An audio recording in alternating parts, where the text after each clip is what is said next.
इनका परिचय देना मैं अपनी औकात से बाहर समझता हूँ, तो अपना परिचय नहीं मैं दूंगा। जान गए आप लोग, दीपिका पादुकोण, फराह खान, बहुत ही अद्भुत इनका योगदान रहा हमारी फिल्म इंडस्ट्री में। एक बार फिर तालियों के साथ हम इनका स्वागत करते हैं। Thank you. तो जैसा कि आप जानते हैं दोनों कि हमारा ये आज विशेष कार्यक्रम है।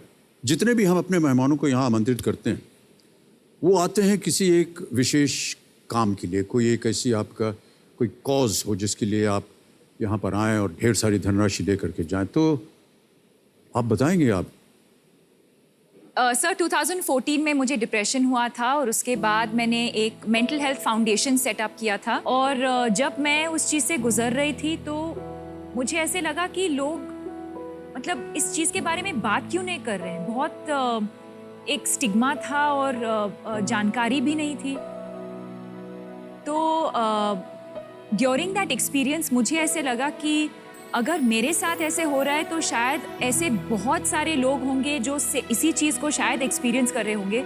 मेरा एम्बिशन यही था कि अगर मैं एक भी ज़िंदगी को मैं बचा सकती हूँ तो I feel like my purpose was done. So अब 5 साल हुए हैं and I think we've come a long way. ये बहुत ही आवश्यक बात आपने कही है। फराह, आप जिस काज के लिए काम करने जा रही हैं उसके बारे में मैं थोड़ी चर्चा करूंगा। देवी संजू फराह जो है, इन्होंने एक वीडियो बनाया था जिसे मैंने भी देखा है। ये एक 17 महीने के एक छोटे से अयांश मदन बच्चे का नाम है, उस पर इन्होंने बनाया था। वो एक बीमारी से पीड़ित हैं और उनके इलाज में मदद के लिए ये आज यहाँ पर खेलने जा रही हैं। इसके बारे में हम और जानकारी लेंगे इनसे और बाद में अयांश के बारे में बात करेंगे। सर अभी मत कीजिए, मैं रोने लग जाऊंगी। नहीं तो नहीं वो मैं नहीं चाहता कि ऐसी स्थिति हो आपकी। अभी इन्होंने एक खुलासा कर दिया है आपका। एक आम इंसान जो है ना, आम तौर पर दिन में 3 दफे खाता है, ब्रेकफास्ट, लंच, डिनर 3 दफे खाता है। हम अपने दर्शकों को बता दें क्योंकि हम अनुभवी हैं, ये हर 3 मिनट पे खाना खाती है।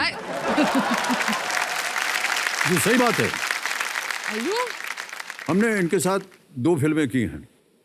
हर 3 मिनट पे एक इनका आदमी आता है डोंगे में और ये बस खाना शुरू कर देती हैं। कभी इतना नहीं हुआ कि अमित जी आप कुछ लेंगे? हाँ, ये बिल्कुल सच बिल्कुल है। नहीं। मैं अभी कहने वाली थी कि मैं हमेशा मेरा खाना जब भी मैं डब्बा खोलती थी तो अमित जी आके क्या खा रहे हो, क्या खा रहे हो, क्या खा रहे हो, और पूरा मेरा डब्बा फिनिश करते थे। और इसलिए मुझे हर 3 मिनट में मुझे खाना खड़े पड़ता खड़े था। हमने क्या कहा था, देखिए इस कार्यक्रम में झूठ बोलना अलाउड नहीं है। You didn't offer him her 3 tablet? Minute पे सुनिए, हर 3 मिनट पे कोई एक कटोरा लेकर के आ जाएगा तो मैं तो जानना चाहूंगा ना ये क्या हुआ। मुझे खाने का बहुत बड़ा शौक है, ये तो सच है, पर सर मेरा खाना चुराते थे, ये भी मैं कह सकती हूँ। हमने एक बार भी नहीं चुराया।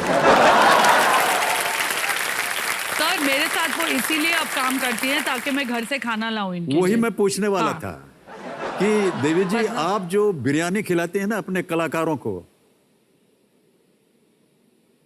सर आज सबको भी आपने लेके आई खिलाया हैं। सर, है। इसीलिए- हमने भी आपके साथ काम किया है, एक बार भी आपने नहीं पूछा कि सर आप बिरयानी खाएंगे? सर देखो, आप वेजिटेरियन हो और हमारे घर में वेजिटेरियन बिरयानी जैसी कोई चीज बनती नहीं नहीं है। बट होती है मेरे वेजिटेरियन बिरयानी की नहीं? सर उसको वेजिटेबल पुलाव कहते हैं, उसको बिरयानी नहीं कहते हैं। गाड़ी में मुझे जाना है यार, लेके खेल आऊंगी नहीं सर खेलना मुझे। आपके लिए। मैं आपके लिए वेज पुलाव लेके आऊंगी जिसमें पनीर होगा और ओके, वेज पुलाव की आशा रखते हुए हम गेम को आगे बढ़ाते हैं। अब सर आएगा पर आगे बढ़ने से पहले मैं कुछ कहना चाहती थी कि मैंने हमेशा देखा है कि जब भी औरतें आती हैं शो पे तो वो हमेशा उनके हस्बैंड्स के बारे में कंप्लेन करते हैं। तो मैं भी एक कंप्लेंट लेके आई हूँ कि मेरे हस्बैंड जो है काफ़ी सालों से उन्होंने मुझे प्रॉमिस किया था कि एक दिन वो मेरे लिए ब्रेकफास्ट बनाएंगे। हाँ। और आज तक वो नहीं हुआ है। और जब भी मैं उनसे पूछती हूँ कि आप कब बनाने वाले हो तो वो हमेशा कहते हैं कि आज मैं बिज़ी हूँ या आज मेरा शूट है या ये या वो। तो ऑब्वियसली आफ्टर अ पॉइंट, क्या आपने कभी खाना बनाया है सर? मैंने जी। अंडा बॉईल कर सकता हूँ मैं। ये तो बहुत अच्छी बात है। गरम पानी, अंडा लिया, उसमें डाल दिया, उबल गया, हो गया ब्रेकफास्ट। ये अंडा आपने किसके लिए उबाला है सर? जया जी के लिए?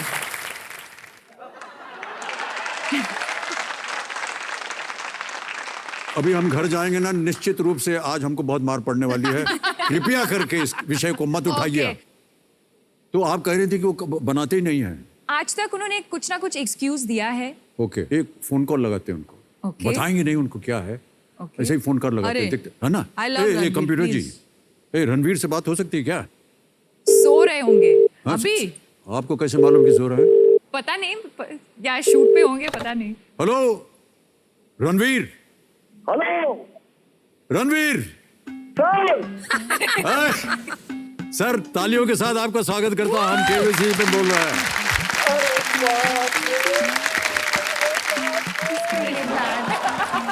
रणवीर, ये आपकी जो पत्नी है बहुत कंप्लेंट कर रही है आपके बारे में। दीपू मेरे बारे में कंप्लेन कर रही है। हाँ, कह रहे हैं आप खाना नहीं बनाते, इतने सालों से बोल रही हैं। दीदी कमाल है, आपने मेरे को बताया कि आप केबीसी में जा रहे हो। मैंने आपको एक रिक्वेस्ट की कि बंसल साहब को मेरे वार्म रिगार्ड्स देना। वार्म रिगार्ड्स देने के बदले तुम कंप्लेन कर रही हो मेरे बारे में। कमाल है यार। पहले ब्रेकफास्ट बनाओ, फिर मैं वार्म रिगार्ड्स दूंगी। अरे पगली, मेरे को जो बोला था बताने के वो बताया है कि नहीं? तुम पहले ब्रेकफास्ट बनाओ, फिर मैं बताऊंगी। कमाल है यार, कितनी है प्राइड कि है नहीं? यार तू। रणवीर, पारा, अरे तू ऐसे मेरी बेबी से कैसे शादी कर ली, झूठे वादे करके कि ब्रेकफास्ट बनाऊंगा एंड ऑल? मैं तो जितने वादे किए थे उससे ज्यादा वादे पूरे किए हैं यार। मैं तो ओवर डिलीवर कर रहा हूँ। अच्छा, कैसे बताओ? अबे हस्बैंड ऑफ द सेंचुरी का अवार्ड मुझे ही जाना है। वो तो मैं डिसाइड करूंगी। अच्छा देवियों सज्जनों, मैं आपको बता दूं कि ये जो डोमेस्टिक प्रॉब्लम चल रहा है, ये केवल इनका पर्सनल है, हमारा इसमें कोई योगदान नहीं। हाँ जी, करिए कंप्लेंट। ये जो बैरिटोन आवाज आ रही है वो मेरी है। फोन से नहीं, वो मेरे दिल से आ रही है। ये आदमी मेरे दिल में बसा हुआ है, मेरे रगों अच्छा, में दौड़ रणवीर। रहा है ये आदमी। अच्छा, ठहर जाओ। मैं अपने दर्शकों को यहाँ भी सबको बताना चाहता हूँ, ये दिल से जो बात आ रही है ना, मैं आपको बताता हूँ, एक हमारे साथ भी एक दुर्घटना हो गई, ट्रेजिडी। देवियों संजो, मैं आपको बताऊं कि हमारे यहाँ फिल्म इंडस्ट्री में जैसे कि अवार्ड सेरेमनी वगैरह होता है ना, हम लोग सब जाते हैं पुरस्कार लेने, इस उम्मीद के साथ कि हमको कुछ पुरस्कार मिल जाएगा। तो हम भी गए हुए थे और रणवीर भी थे उसमें। जी। वो आ रहे थे एक क्रेन से ऊपर ऐसे, और गाना बज रहा था और कपड़े वपड़े पहने उन्होंने और हाथ में माइक्रोफोन, गाते हुए आ रहे थे। और जब तकरीबन यहाँ पहुँचे, मैं यहाँ बैठा हूँ, यहाँ तक पहुँचे तो मेरी तरफ देख के उन्होंने यूं किया। हो सकता है कि शायद वो कह रहे हैं मुझे भी ऐसा करा, तो मैंने भी ऐसे किया। तो उसके बाद उन्होंने फिर ऐसे किया, तो मैंने भी फिर से ऐसे किया। फिर उसके बाद उन्होंने अपना जो माइक्रोफोन था वैसे फेंक दिया, तो मैंने माइक्रोफोन पकड़ लिया। मैंने कहा यार क्या बात है, फिर से मैंने ऐसे किया। ये सिलसिला थोड़ी देर तक चलता रहा। मेरे बगल में जया जी बैठी थी, बहुत आहिस्ते से कान में आए, ये तुम्हारे लिए नहीं कर रहा है। मैंने कहा फिर? बगल में देखो कौन बैठा है, बगल में दीपिका जी बैठी हुई थी। तो ये सब जो था ये तब चल रहा था और तब इनका ब्याह नहीं हुआ था। Ranveer, am I right or wrong? Sir, you're absolutely right. I remember this ever so clearly. आप बैठे थे और आपके बगल में मेरी धर्मपत्नी बैठी थी। मैंने कहा क्या बात है यार, तब धर्मपत्नी नहीं थी। का सबसे स्पेशल स्पॉट है। मेरा दिल मेरी जान के साथ बैठा है, इससे क्या बड़ी बात हो सकती है। सर मेरे को ये बताओ, कंप्लेंट क्या थी? खाना नहीं बनाते हैं आप? मेटाफोरिकली स्पीकिंग, पापड़ तो बेल ही रहा हूं ना मैं। हाय हाय। तो शादी से पहले इन्होंने वादा किया था कि आप बनाएंगे ब्रेकफास्ट उनके लिए, और अभी तक बनाया नहीं है। भाई साहब बना ही दीजिए। अब बच्चन साहब ने बोल दिया, अब तुझे मैं गोद में बिठा के ऑमलेट खिलाऊंगा, देख ले। हाँ ओहो, मैं फोटो खींच के मैं भेज दूंगी सबको। वैसे अमित जी ने सिर्फ ऑमलेट खिलाने को बोला था, गोद में बिठाने को नहीं बोला था।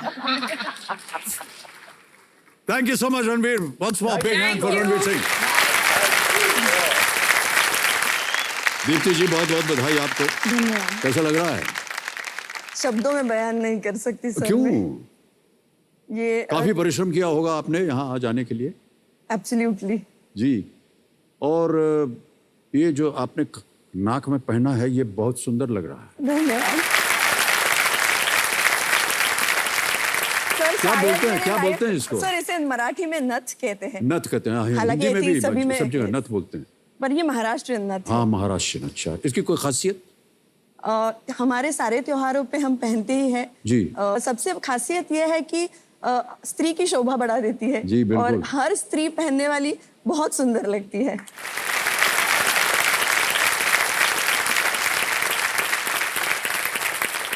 देखो सर, जो मेरे सामने पुणे महाराष्ट्र से आई हैं, ये एक ट्रैवल कंसल्टेंट हैं और इनका नाम है दीप्ति वीरेंद्र तुपे जी। दीप्ति जी बहुत बहुत स्वागत आपका। धन्यवाद। आप एक ट्रैवल कंसल्टेंट हैं, इसके लिए कोई खास विद्या प्राप्त करनी पड़ती है? कैसे बन जाते हैं ट्रैवल कंसल्टेंट? सर सबसे पहला तो आपको उस विषय में इंटरेस्ट होना चाहिए। जब मैं अपना बैचलर्स डिग्री कंप्लीट कर रही थी, वो मैंने इंग्लिश लिटरेचर में किया है हालांकि, लेकिन उसी के साथ इंटरनेशनल एयर ट्रांसपोर्ट एसोसिएशन जो है आईएटा, उनका डिप्लोमा होता है, basic diploma travel and tourism में। सो मैंने उसी के साथ डिप्लोमा किया, आईआईटा का डिप्लोमा। ये परीक्षा देने के बाद बेसिक एक्सपीरियंस किसी भी ट्रैवल एजेंसी में जो नॉन आईआईटा हो उसमें भी काम कर कर आपको मिल सकता है, और उसके बाद ही आप मूव ऑन कर सकते हैं बड़े ट्रैवल एजेंसी में। ये कोविड महामारी की वजह से धंधा जो है थोड़ा मंदा पड़ गया होगा, है कि नहीं? अभी इन दिनों कोविड महामारी, घूमना फिरना सब बंद। एब्सोल्युटली। घूमना फिरना बंद सर। अब कैसे चल रही है आपकी दुकान, हम ये जानना चाहते हैं। सर मेरी दुकान ऐसी चल रही है कि मुझे अगर लगता है मैं डोमेस्टिक ट्रैवल करूं तो मैं अपने घर के किचन में होती हूँ। अगर मुझे लगता है इंटरनेशनल ट्रैवल करना है तो बेडरूम या ज्यादा से ज्यादा बालकनी में चली जाती हूँ। ओके दीप्ति जी, बहुत सारी बातें हो गई, उस चीज़ को भूल जाइए। हम उम्मीद करते हैं कि जल्दी से जल्दी ये महामारी जो है ये समाप्त हो और ट्रैवल एजेंसी की जो दुकान है वो फिर से खुल जाए। ऑलराइट, तो इससे पहले कि आगे बढ़े, आपके साथ आपके कंपेनियन, आपके पतिदेव आए हुए हैं। प्रणाम करता हूं भाई साहब आपको। आपका शुभ नाम? मेरा नाम वीरेंद्र तुपे है सर। वीरेंद्र जी, आपका बहुत बहुत स्वागत हमारे इस कार्यक्रम में। तालियां बज जाएं वीरेंद्र जी के लिए। और कंप्यूटर जी कह रहे हैं कि जो हमने आपके ऊपर एक वीडियो बनाया है ना, वो सब लोग देख लें। दिखाइए ये वीडियो।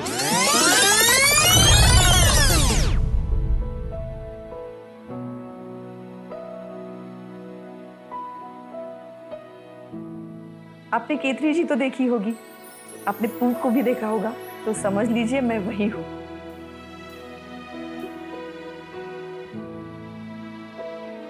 मिड एज क्राइसिस है, जस्ट 40 कंप्लीट किया है, तो अभी ये डर सताता है कि कहीं से कोई आकर मुझे आंटी नहीं बोल दे। आंटी हो गई, अभी एक्सेप्ट करो, कोई फायदा नहीं है आप खुद को ऐसा यंग बोलने में।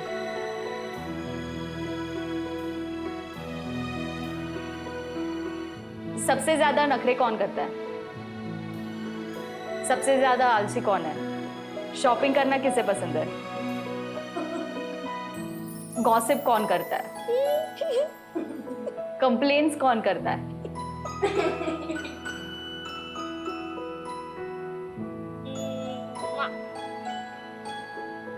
डेट? गर्लफ्रेंड? हमारा रिलेशनशिप फ्रेंड का है। शायद अगर मैं एक माँ की तरह, टिपिकल माँ की तरह बिहेव करती तो वो उतने मुझसे ओपन नहीं होते। यार आज यार एक लड़की ने घोस्ट कर दिया यार। घोस्ट? घोस्ट क्या होता है? मेरा उन्हें सिखाने का शायद समय खत्म हो चुका है। बहुत सी चीजें हैं जो हर रोज वो मुझे आकर सिखाते हैं। डिश दे दिया, प्लान किया था मिलने का सुबह 11 साढ़े 11 बजे, आए ही नहीं। और लॉल? लॉल क्या होता है? मेरे लाइफ का ये जो फेज है ये शायद सबसे एंजॉयबल है मेरे लिए। इस फेज में मैं उनकी माँ तो हूँ ही, लेकिन उसके साथ एक शायद अभी सिबलिंग वाली फीलिंग भी आ गई है। मैं जानती हूँ कि मैं एक अच्छी माँ हूँ, मैं एक अच्छी पत्नी भी हूँ, मैं एक अच्छी बेटी भी हूँ, लेकिन मुझे इन सभी मेरे रिलेशंस को एक ऐसा मौका देना है जब वो मेरे लिए प्राउड फील कर सके, और मुझे ऐसे लगता है कि केबीसी ये मौका मुझे दे सकता है।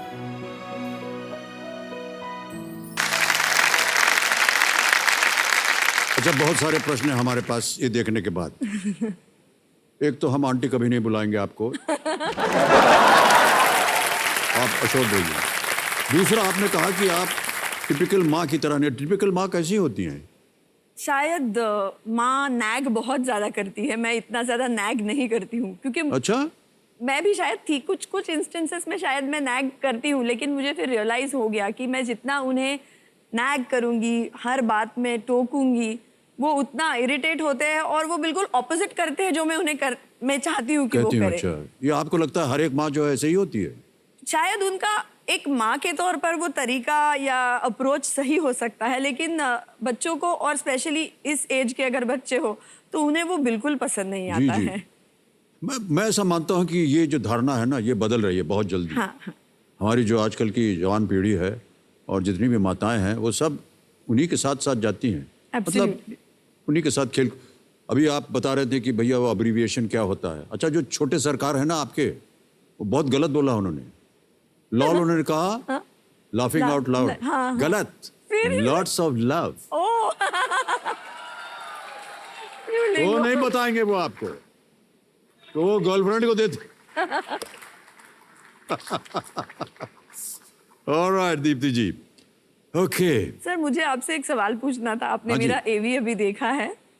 मैं बच्चों के साथ साइकिल करती हूँ। मैंने आपकी पीकू फिल्म देखी है और मैं आपके ब्लॉग भी पढ़ती हूँ। ओहो, बच गए। कोई गलत बात मत पूछ लीजिए। नहीं सर, मेरा क्वेश्चन ये था कि पीकू फिल्म में आपने साइकिल चलाई है कलकत्ता में, तो क्या आपने बिना प्रैक्टिस के वो चला दी थी, या आप प्रैक्टिस में हैं, आप साइकिल चलाते हैं सर? अरे मतलब, कौन ऐसा इंसान है जो साइकिल चलाना ना जानता हो? तो आप डायरेक्टली आपने चला दी साइकिल सर? हाँ हाँ। आपको बिल्कुल प्रैक्टिस की जरूरत नहीं पड़ी? नहीं, प्रैक्टिस क्या है, जब 2-3 चीजें होती हैं जीवन में, वो कभी भूलती नहीं है। एब्सोल्युटली। साइकिल, स्विमिंग नहीं भूलेंगे, और पहला प्यार है कि नहीं?